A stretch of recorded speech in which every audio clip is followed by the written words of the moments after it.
Hello, lovelies. Welcome to Horror 421, the podcast, with your host, your friendly small-town horror author, Charles Campbell. Sit back, relax, and enjoy the frights in this week's episode.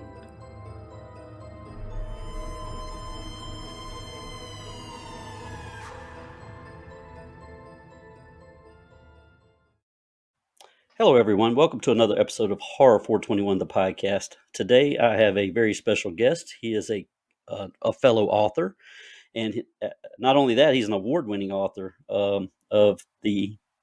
What was the book that you had? Was it Anathema? I You want to got make it. sure I It's pronounce it Anathema. correctly. All right. So he's an award-winning author of a novel called Anathema, and we'll talk about that during the podcast. It was at the 2020-2021 Horror Authors Guild Award. And I'm more than happy to have Nick Roberts on the show today. Thank you Thank for you for having joining me. us today, Nick. Pleasure to be here. Oh man, I'm always anxious to talk to fellow authors, and I am Charles Campbell, your small town horror author with Valley Boy Publications. Awesome. So we'll get that out of the way. So Nick, before we get started with the questions, give us the listening audience a little bit of your background. You know, how you came up, how you fell into the horror genre, and Sure. what led you into So, writing.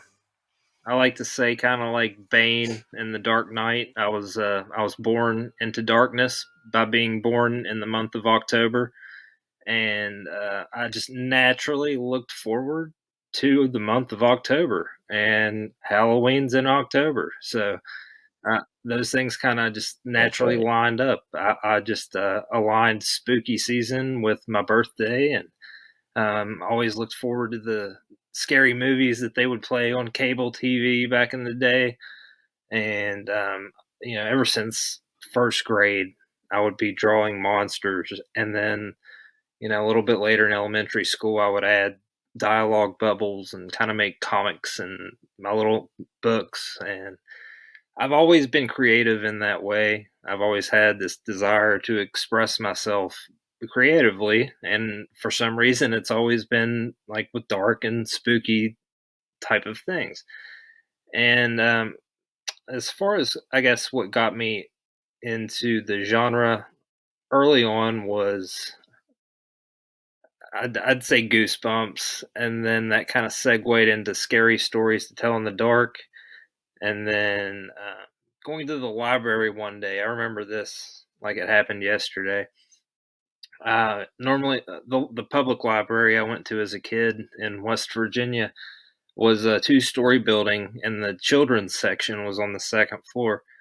So one day we walked in there, and I just took a beeline from my parents straight to the fiction section. I didn't know what I was looking for, but um, luckily the K section of the fiction section was on my eye level, and I looked and I saw this red comic book poking out in between all these novels, and I grabbed it and pulled it out, and it was Stephen King's Creepshow. And I looked at it and I thought it was the coolest thing I had ever seen. I opened it up and flipped through the pages and saw the illustrations. And this was before I had seen the movie. And I said, I want more of Yeah. this. This feels like something that I'm Oh not yeah. supposed to see. So that was kind of my gateway into King and reading more adult horror. But yeah, my whole life I've always been writing something.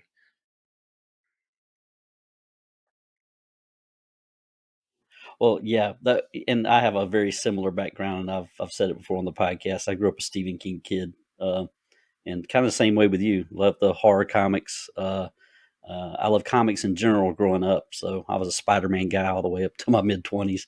But yeah, that's awesome, man. And my introduction to Stephen King was Carrie back in the day. That's the first one I read. But I'm a little older. I'm 54, so I was around when that stuff started coming out, and man, Yeah, I couldn't get enough of I it. think the first So novel that I hats read off of to you. his was actually The Long Walk, and I think it was perfect because it had the Yeah. teenage protagonist, and it was Yep. dark. It was a Bachman book. And yeah, I love that book. That was the first novel.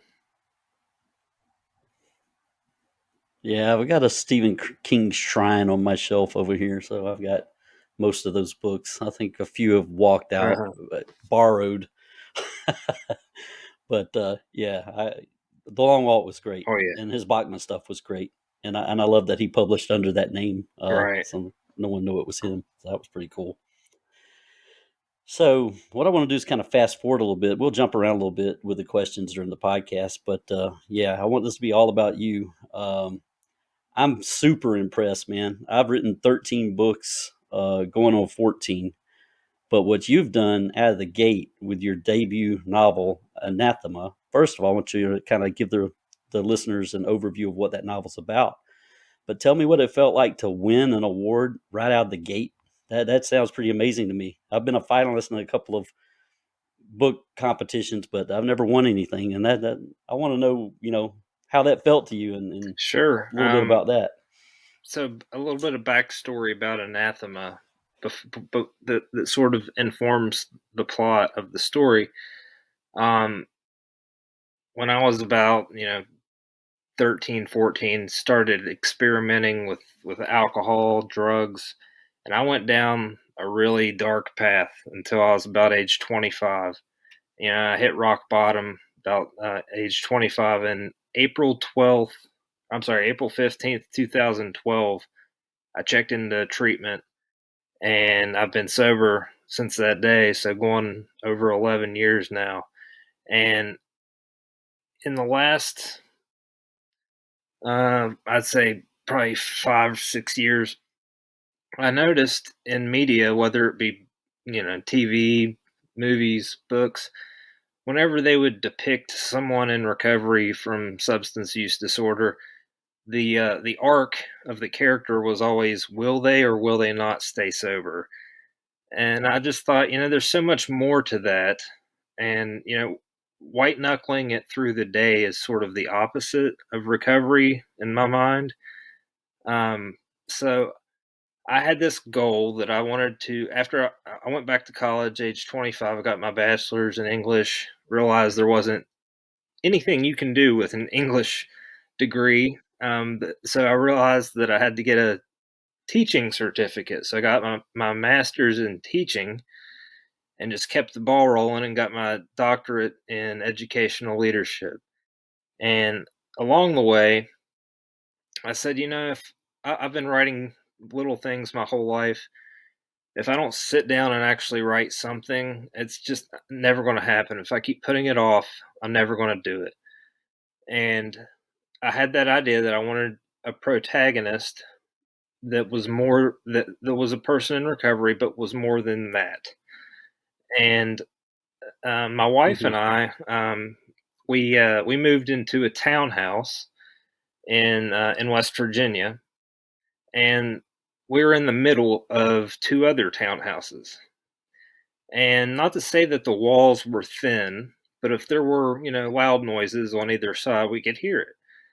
So this planted kind of a seed in my mind of what would happen if there's something kind of nefarious going on one side of this our townhouse. And um, I was also, while I was in school, I was delivering pizzas at the time, and this was kind of when all three of these ideas came together. Led Zeppelin's song "When the Levee Breaks" started playing on the radio, and hearing that song, wanting to depict a person in recovery, and having it set in a townhouse with a creepy neighbor beside them, all lined up. So yes, That was a perfect storm, man. so the I plot could of feel it in my Anathema head. is you have this young couple with a rocky past, and they have a young son, and they're looking for a fresh start. And they buy a townhouse, and they move in, and they have a reclusive neighbor, and the friendly older neighbor on the other side tells them that that neighbor rarely comes out. She has a degenerative brain disorder, and she's in her mid 20s. and they said that she has a caretaker who's her uncle, and that's all you'll see is you'll see the uncle going in, bringing her things, but it's best just to leave her alone. Okay. So that's sort of the premise, and then their young son starts to say, he starts to talk about an imaginary friend that he's met since they moved into the house, who comes in his room at night through his closet door, which is connected to the neighbor's house. So it kind of gets a little crazy from there on. Oh wow. Yeah, I definitely would want to check that out. You really piqued my interest, and it must be really good, man, because you got a pretty prestigious award out of it. Tell me how that felt once you found out you entered this and you won for your debut novel. That is crazy So to me. I don't want to inflate it is into something it's not. It's not the Horror Writers Association Stoker debut novel. Yeah, but It it's is, yeah. still it's still So the something. Horror Authors Yeah, but Guild go ahead. was founded, I think, like in 2019, and there weren't a tremendous amount of members. There were quite a few, and everyone decided that they were going to have their first award show. So all the everybody submitted their stuff. I found out that mine made it to the finals of debut novel, and I was up against a couple of other ones, and I read the other ones, and I they were so different. I didn't know, like, the voters, like, which way they would go. Yeah. Mine was super dark. It dealt with mature themes of addiction and had some very disturbing scenes. It's by no means an extreme horror novel, but it has some extremely uncomfortable and um, unapologetic scenes. I remember I heard Clive Gotcha. Barker. He said, you have to write unapologetically, or it's going to come off as being disingenuous. So I had that in my mind the whole time I wrote Anathema. When I got to the parts that had to go there, I went there, and I'm proud of that book now.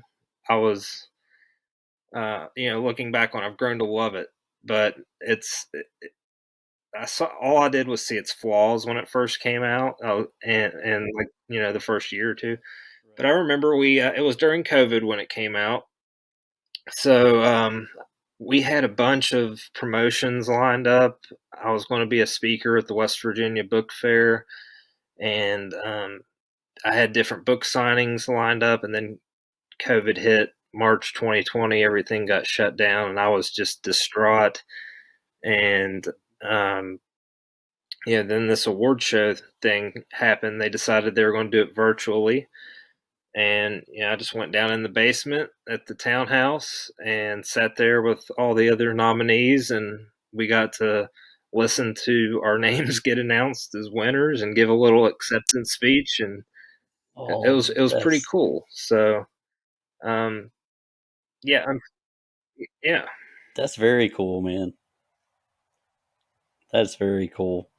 You know, you definitely piqued my interest with that book, so I'm going to go back and definitely check it out. And to the listeners, I'm currently listening to The Exorcist House.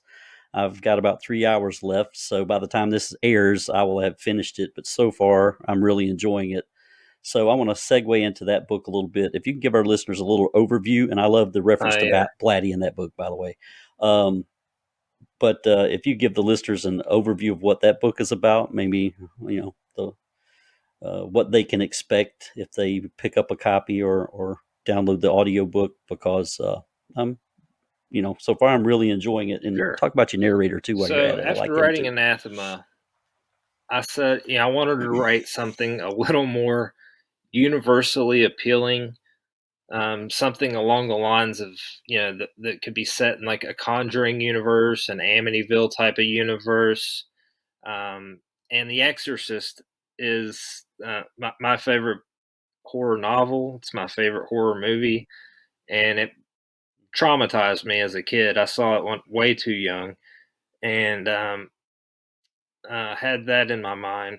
But with an after finishing Anathema, I said I wanted to write something a little not necessarily lighter, but more entertaining and more fun, more like a roller coaster ride, and sitting around a campfire tale type of story than sort of like Anathema. I would compare to Pet Cemetery, and in terms of like tone, and the Exorcist House is a little more mainstream.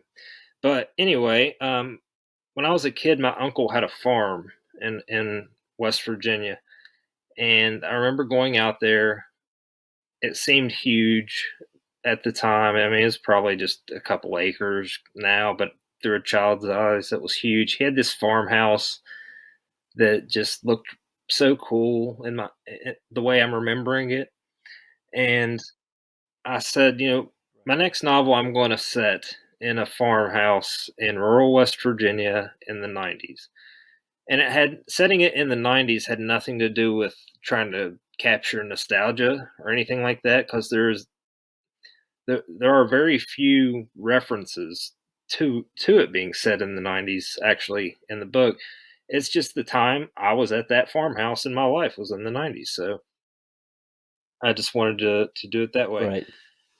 But the synopsis is that the Hill family, they live in Ohio. Daniel Hill's a psychologist, his wife's a teacher, and they have a teenage daughter named Alice. And Daniel gets this bright idea that he wants to buy this farmhouse at auction and down in rural West Virginia and flip it and turn a profit, because he knows that there's some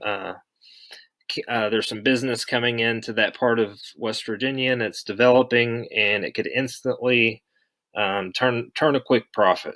And he plans on spending a summer with his family down there, flipping the house, and thinks it'll be a great experience, bonding experience for all of them. His wife's not crazy about the idea, but she goes along with it. Um, and once they get there, they realize that they talk to some neighbors, and they realize that the previous owner was sort of what they called a backwoods exorcist, and he actually died in the house under mysterious circumstances. And once they get settled in the house and start fixing it up, they go down in the basement and they discover that there's this little secret room hidden with a boarded up well that's sort of adorned with crucifixes. And once we get there, all hell kind of breaks loose. Yeah, and I will tell you, man, and I don't know if this was the intent or it's just my interpretation. I got a little Evil Dead meets The Exorcist vibe coming out of that a little bit. Um, so far I'm digging it. Like I said, I have 3 hours left, so I don't want to go too far into the plot because I'm probably going to finish it tomorrow as I do my day job. But yeah, what you said, it was something that could be set in the Conjuring universe. I can definitely see that. I can definitely see it on a screen. Um, what were some of your inspirations for writing that book? You touched on it a little bit, but I want to dive into that a little bit more. Where did you, dig that? What well did you So dig that out of? honestly, so I had that setting in my mind that I wanted to write my next novel on a farm, and I had recently read House of Leaves by Mark Danielewski, and I'm not going to say it was an enjoyable experience the whole time I was reading it. It had its ups and downs. I mean, it's intentionally a challenging read. It's you're intentionally supposed to feel confused and disoriented while reading it, Right. and it plays with how you see space, like physical space. And after reading that book, I remembered I was standing in the shower, looking down at the water going down the dark drain, and suddenly it wasn't just a dark drain that I couldn't see into. It was this infinite space. almost Lovecraftian. And I said, Mhm. so more than anything, that's where the idea of the well started. So I said I want to have, like, this couple who, they dig each other. They have a good relationship. They're not this bickering couple. And I wanted them to be likable characters and realistic. And I wanted them to get to this farm, and then I just wanted crazy things to happen. So when the I guess the exorcist or possession part of it, all that kind of came together as I was writing it, because I don't outline. I sort of, I have a basic premise.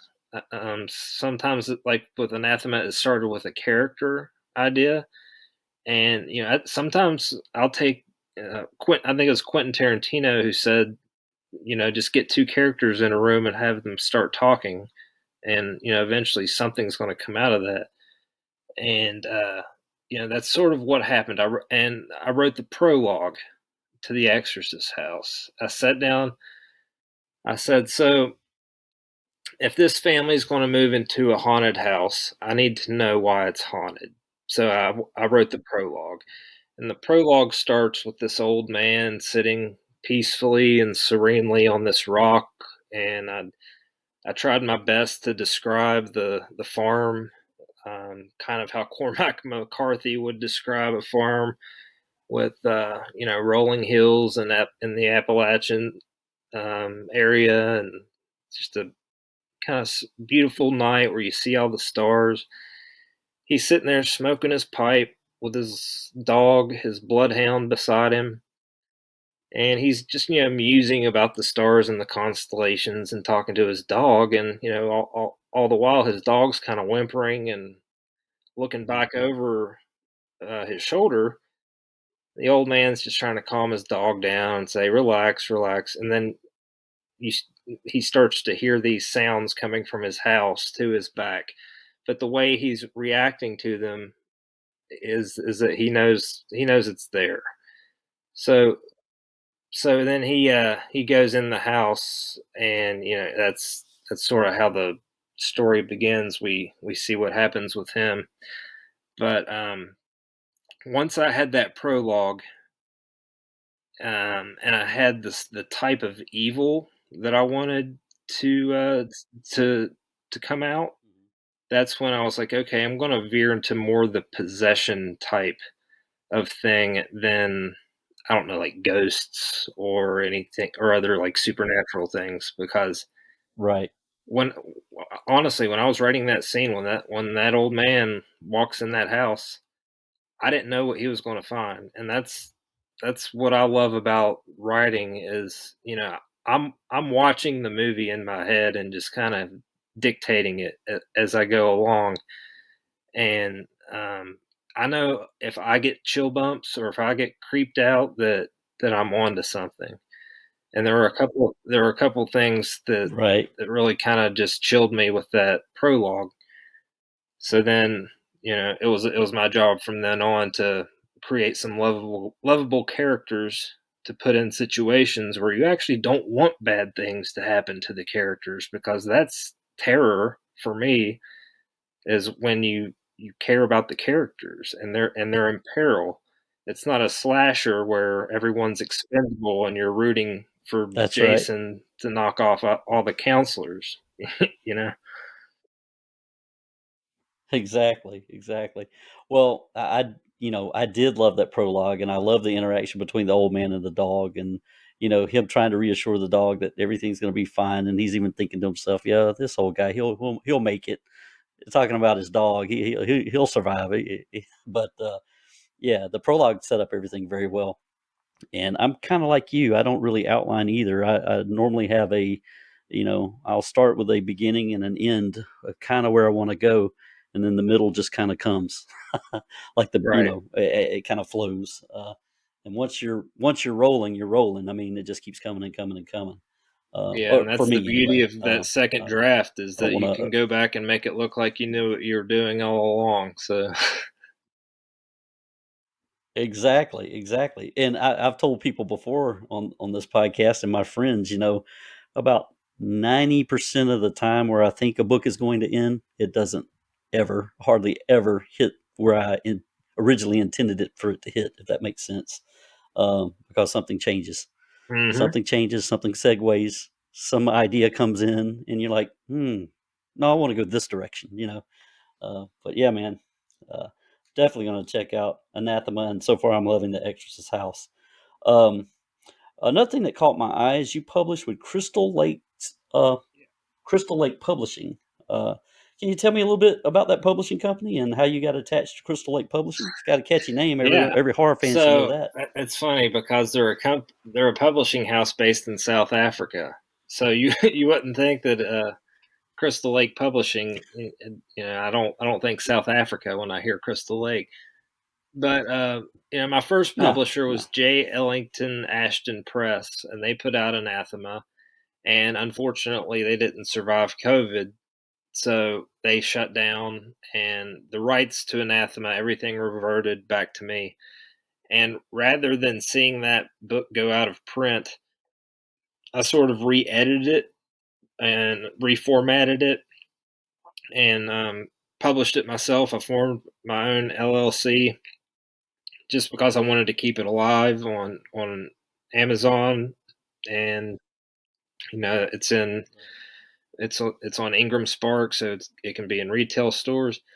But I didn't have a publisher anymore, so I had no desire to be um, self-published. Not because I look down on anything like that. I just didn't want to have to do all that extra work that comes with being a self-published author. And I admire those guys so much who hire editors and formatters and cover artists themselves and put all that together and then have to deal with the business side of it and the marketing. So I've had to deal with just a taste of that with Anathema. But Yeah, so I had the polished script of or not script the polished manuscript of the Exorcist House, and it was called Pandemonium at the time. And because I just wanted a reference to hell, and pandemonium can mean chaos, but it's also in Paradise Lost. It's the capital city of hell, and I everybody had told me that Anathema was a horrible title. My mom really had told me Anathema was a horrible title. She's like, you need a title that someone can recommend easily to other people. Nobody can say, "Hey, have you read Anathema, Anathema, So, our, going with Pandemonium, I had that same thought in my head. I was like, if I was in a bookstore and I saw Pandemonium just on the spine, I may pick it up, I may not. There may be 5 other books called Pandemonium. And, so right. anyway, I got online and I just Googled publishing houses that were accepting unsolicited manuscripts. I also put together a huge list of agents, and I just sent letter after query letter to agent after agent and to these houses, and um, I got shot down, time and time again. And by this time, I kind of had developed a thicker skin, and I realized how subjective the publishing industry is. So I had two small indie publishers that were interested in it, and one of them was Silver Shamrock, and the other was Crystal Lake.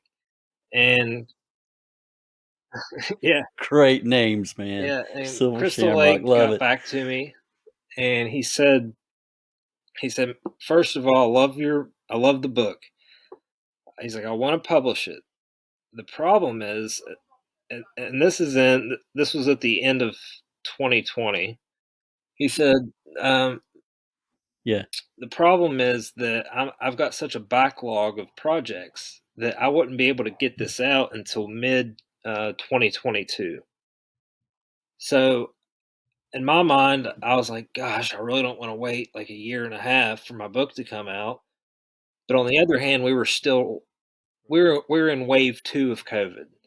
So I was like, this might be kind of a blessing in Right. disguise type of thing, and I really wanted that Crystal Lake title, that company logo on my book. And so I said yes, I agreed to it.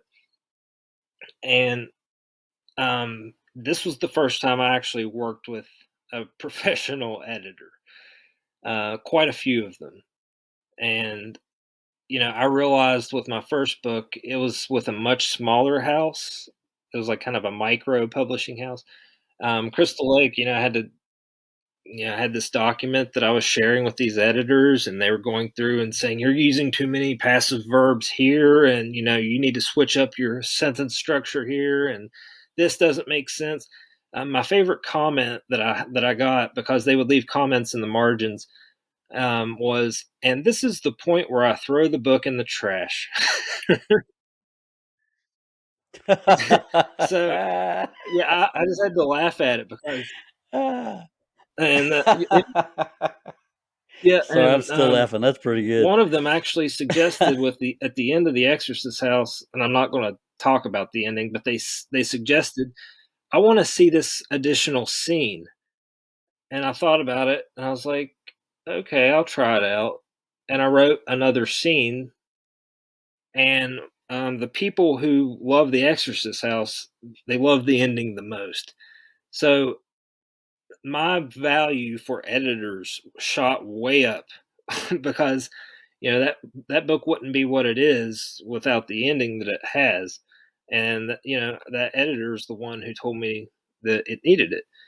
But yeah, so Man. with Crystal Lake, it came out May mid May 2022, and we were sharing the cover. We were They gave me a long list of different podcasters and guest blogs, and people that I could connect with to try to promote it. And I tried to contact as many people as I could to plug this thing. Didn't know what was going to happen with it. And well, keep in mind, this was still at the time, I think it was still called Pandemonium. And one day I just sat there and I said, I've got to switch the title. It takes place in an exorcist house. There it is, The Exorcist House. That's easy. Anybody can recommend a book called The Exorcist House. So we started calling it The Exorcist House, and Joe, he's the It's stuck. CEO over there at Crystal Lake. And once I told him the new title, he was all on board. And once we got that cover from Matt Barnes, we were like, we might have something marketable here. Even without, even if I wrote a horrible novel, that title and that cover alone would move some books.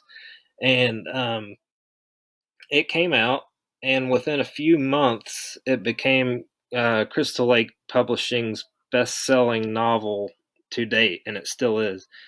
And I can't believe how successful it's become. It got shortlisted for the Bram Stoker Awards on the preliminary ballot.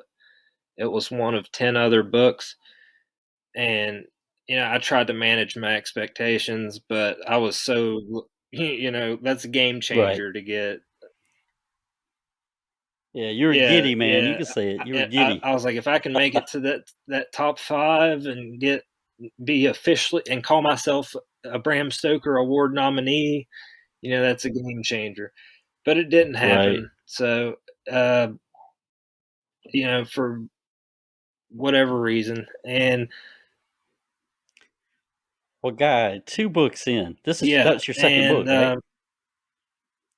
Yeah, what's that's cool is amazing. that I've through doing the podcasts with promoting the Exorcist House when it came out.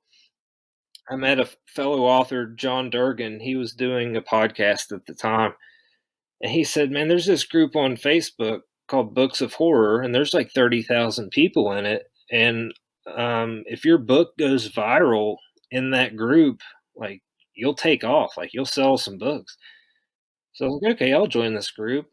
Right. And I didn't want to do too much self promotion or anything. So I got in the group and, reviewed a couple books and contributed a little bit. And then I dropped the cover of my book and the synopsis. And through TikTok and Instagram and that Facebook group, just word of mouth, it just spread. And it's still probably one of the two most talked about books in that group, along with Stolen Tongues, which is another horror novel that sort of blew up and went viral. But yeah, so it's being translated into German, Czech, yeah, Oh Italian. wow. We're negotiating with a couple of other countries right now. The film rights were acquired, and I had some guys, a couple of producers in Hollywood. Once they figured out that I completely owned Anathema, they made a deal with me to get the film rights for Anathema. So both of my books are the rights have been acquired. Nothing has been sold to a studio or anything like that yet. Right. But that's Right. one small hurdle to get over. But the ultimate goal is to get a movie made and follow the Stephen King path of having that Carrie made, and then having the Right. green light on other stuff. Man, well, that's amazing stuff, man. A couple of those points you brought up about endings, it reminded me of something that happened to me a few years ago, and I don't think I've ever shared this on the podcast. I had a book called Cinnamon Tea. I think I released it in 2016, and it was a sci-fi, more of a sci-fi Hmm. story with horror elements, right? And so I get to the end of the book, and everything's resolved, but I have a whole separate um, chapter that fully fleshes out the ending, and I don't include it. I cut it where I cut it, and I released it. And I had the people who actually follow my stuff and read my books. I had Facebook messages, friends that texted me, "What the hell, man? There's got to be more." So I ended up sending PDFs of that ending Yeah, to everyone who bitched about it. that's funny. That's funny because the Oh, most blowback I got on, well, I don't want to spoil anything, but I'll be vague. yeah. The blowback I got on the Exorcist Okay. House involved the dog, and so Okay. the novel that I wrote after the Exorcist House, it's called Mean Spirited. It's a couple of agents have it right now, and they're looking at it. Um, that whole idea for that book came from the feedback I got from the Exorcist House. Um, so Uh the huh. the criticism can just can spark some ideas sometimes. Well, when you said that, that just brought that memory right back to me. I said, you know what? He's absolutely right. I mean, I thought I was being clever with the ending that I had, but I wasn't being fucking clever. I was pissing Did you people try to off. go too And ambiguous? then, Is that then I what got happened, or what? yeah, it is. I tried to let the reader interpret how everything got resolved. But I had it complete, and I had the ending in the book, and I said, I'm going to chop it. I'm going to chop it right here, and people are going to love it. And That's they exactly loved it until they what happened with didn't, the Exorcist and they're like, House. what the I heck? said I want it to be a little more ambiguous, so it ends right here. And then the editor said it can still be ambiguous, but this scene would make it killer. So I was like, all right, I'll try it. Exactly. All right. Well, we talked about what you have out there. I want you to do some touch points on what you have coming. What's coming I've down the got pike for you? quite a lot coming. Uh, and so I finished Well, my lay it on novel us. Mean Spirited, and my goal with Mean Spirited was to take a step up career wise, another step up the ladder. And not to say that there's anything wrong with working with Crystal Lake or small publishing or indie publishing houses at all. I love the creative freedom. I love the collaboration. Um, but ultimately, my goal would be to be a full time author, and have my books be in the big bookstores and the big publishers. And to get that, I need an agent. They just don't accept unsolicited manuscripts. So that was my goal with Mean Spirited. If it doesn't work out, I'll find a publisher for it. I've built up enough of a following with the Exorcist House that I would feel perfectly comfortable releasing it myself, but I would much rather go with another publisher. But I actually signed a contract for the Exorcist House, a sequel slash prequel to the Exorcist House, and it's called the Exorcist House Genesis, and it's going to come out next year, mid 2024. And I've got the basic plot in my head, and I told myself, once the Exorcist House blew up, I was talking to Joe, the owner of Crystal Lake, and I said I could release anything as the Exorcist House too, and because of how acclaimed it's become, it'd be an easy cash grab. I said, but I'm not in. I don't have a desire to write another story in that world. Like, there's nothing there that I want to explore further. I think it ends exactly where I wanted it to end. And then out of nowhere, this sort of, like, I wasn't thinking about it, I wasn't planning on it, but this idea just came, and I said, "This is too good. This would work." And it excited me enough to send Joe a message. And I said, what do you think about a sequel to The Exorcist House? And he said, done. So I'll actually start working on that this summer. Yeah, I'm a teacher, and I'm in my last 12 days of school, and that's typically when I write my novels. Is over summer. I'll sit down and write 1,000 words minimum per day. And if I crank out 90,000 words on my summer break, that's typically my manuscript, and then Yeah. I'll edit and stuff in the fall. But so I've got that coming out next year. So along the way, I've been writing and publishing short stories. Some of them have been, well, most of them have been horror. Some of them have been more literary fiction that were published in literary magazines, but they were still very dark and dealt with like themes of addiction and grief and loss and obsession. And I realized a few months ago that I had about 15 short stories, and they equated about 90,000 words. And I realized that as I looked at all these stories together, I said, there is a common through line in with obsession and addiction, and being haunted by something. Um, and I decided that I would release, if there was interest, I was going to release a collection. And I messaged Joe again at Crystal Lake. He was my first thought. I said, I just realized that I've got enough for a short story collection, and the last one was that I sold. I'll get the rights back June 16th of this year, so we would be able to release it June 16th.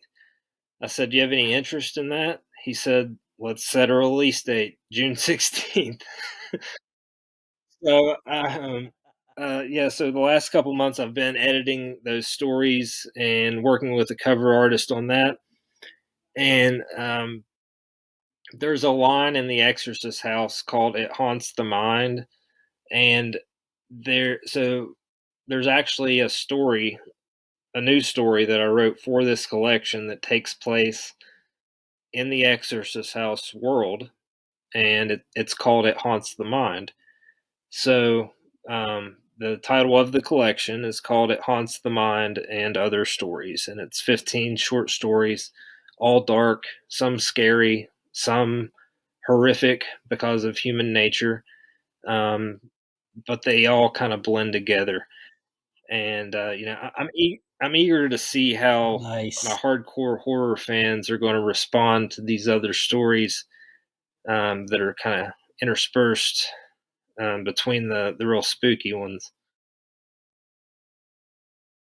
Now, I have an idea as a teaser, and I'm just throwing this out there for you because it's helped me, and maybe it would help you. I'm not sure, uh, but I have a friend. His name is Henrik Kuto. He's a movie director and film producer, podcast host. He wears a lot of hats, but that's his full time job. He doesn't have a day job. That's what he does.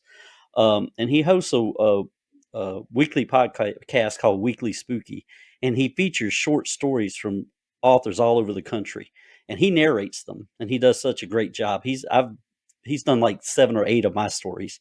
Um, so if you wanted to submit a story to Henrik, he could read it, and you would hear. You can go listen to his narration right now. He's Oh got wow! like 200 stories out there, but he would also plug your book coming out, and this is part of the collection. It haunts the mind and other stories. So he would plug the collection that's coming out, which has this story. But I thought I'd throw that out there as an idea because it's a very good show, and he does such a great job narrating Yeah, those stories. It's definitely. crazy. Yeah, But send me anyway, that info. I'd love to check into it. yeah, I'll send you his contact info, and he's always looking for authors to promote. Of course, it helps him too Right. because it helps his show. But he's helped me tremendously. I mean, he's probably sold me a few more Well, books than I and would I have sold love by those myself. those type of podcasts too. I think my favorite that I listen to is called Radio Rental. Have you ever listened to that? I've heard of Okay, Radio it's Rental, but got I some haven't sat and some listened to it. But I have it's got heard of some it. truly unsettling, creepy stories on there, but they're all mostly told through first person. So I was just curious with your friend's show. Does he like just read the story, or does he? He narrates the story, but he puts life and he puts sound effects in there. He you Okay, I need you to go listen to it. If Go listen to the Spirit of Langley Pond. That's one of mine. okay, And I'll send that to you. I'll send you the link to it. Or you can go to my website, actually, valuablepublications.com, and I have all of my okay. weekly spooky stories on a tab. Um, but you'll see how great he is, man. He is so good, and he's really a benefit to authors, especially those promoting short stories, because he does such a great job. Uh, all right, Henrik, there's your plug. I'll expect the check next week. Thank you, buddy. Well, Nick, man, it's been awesome talking to you. But what I want to do, and you've told us what's coming out, I want you to kind of encapsulate it all and tell our listeners where they can find your stuff, where they can order your books, where they can get your merch, whatever you want to promote. This is your time to plug it. I'm going to shut Okay, up and so the let you main talk. hub is www.nickrobertsauthor.com. From there, you can link to all of my socials. I'm on, Facebook, Twitter, Instagram, TikTok, and I try to post different content on each platform just so it's not the same thing on every single platform. And as far as my website, you can purchase when I have them in stock. That's where you can purchase signed copies of Anathema or the Exorcist House, and I have merchandise on there. I just recently did that. I didn't even know that I use Squarespace, and I didn't realize that they partner with sort of a print on demand company, and I kind of supplied the art and the logo and all that, the book cover and all that stuff, and created some apparel and some mugs and bookmarks, all that cool stuff. So that's on there. But the really cool promotion that I'm doing right now, and we're at the tail end of it, is um, I'm giving readers a chance to be in the Exorcist House Genesis. So I'm doing a contest where if you go on my website and you purchase one of my books, or I also have like a little bundle of merchandise. If you purchase anything like that, you're automatically entered into a drawing, and there's a limit. There's 62. So if you buy one thing, you have a 1 in 62 chance of becoming a character slash potential victim in the Exorcist House 2. If you want to have literary immortality.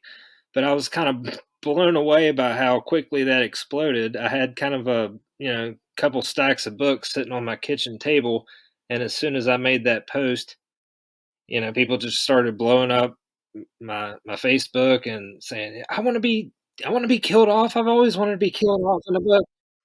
So, I said, "I'll name the character after you. I'll put your likeness in there." And yeah, so that's kind of a unique kind of contest that I thought of, to not only to help me unload some of my back stock of books and all that, but to engage the fans, because I know as a fan, if Stephen King was doing something like that, hell yeah, I'd like to have my name be in a Stephen King book.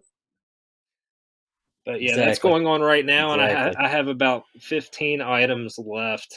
I don't know when this is going to air. It might be completely over by the time.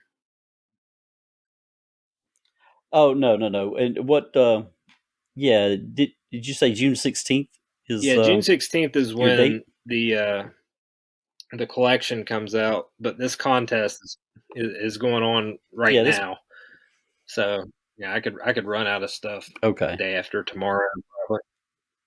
Yeah, yeah. The podcast will air a couple weeks after we hang up. I'll give you an exact date, and you, the audience, you'll definitely get an exact date. And I'm going to list Nick's website link below, so you can click there and get And everything he's talking about. I'm definitely going to pick up Anathema for sure. If you have signed copies of that, I'm going to place an order for that because I'm very interested in I reading that book. definitely Um, wouldn't have gotten this far without the readers who support me, and I make it a priority to respond to every single comment on any social media platform. If someone, just says, "Love the book," I'll like it. I'll say thank you. And, it's that level of engagement that, that, I want to give my fans and my readers, because, that's kind of how I've amassed the, you know, s- growing following that I have, is by, being accessible, and, being friendly, and trying to create like these fun type of contests. And yeah, so I just love engaging with people who like to read. I love talking about scary books. I'm the biggest fanboy out there, so um, yeah, there we go. awesome. Well, Nick, I've enjoyed having you on the show today, and we'll definitely have you back when you release some of this other stuff. We'll do a round two, and I'm going to finish the Exorcist House tomorrow. Like I said, I've got about 2.5 to 3 hours left on the audiobook, but it's a very engaging story. So the people who are listening, go pick it up. Go to his website, uh, pick up Anathema, and be on the lookout for the things he has coming out. Nick, thank you again for being on the show. I am Charles Campbell, author. I'm a small town horror author. You can find my stuff at valleyboypublications.com. I have a Horror 421, the podcast Facebook page. You can find me on Instagram as well under Charles Campbell Author, and Facebook under Charles Campbell Author. And if you're a music lover, you can kick over to Backstage 421 and listen to the bands and the artists that I'm talking to there. But until next time, we'll see you on the next episode of Horror 421, the podcast. Thank you again, Nick. Thank you. It We was my really pleasure. appreciate having you on. Goodbye.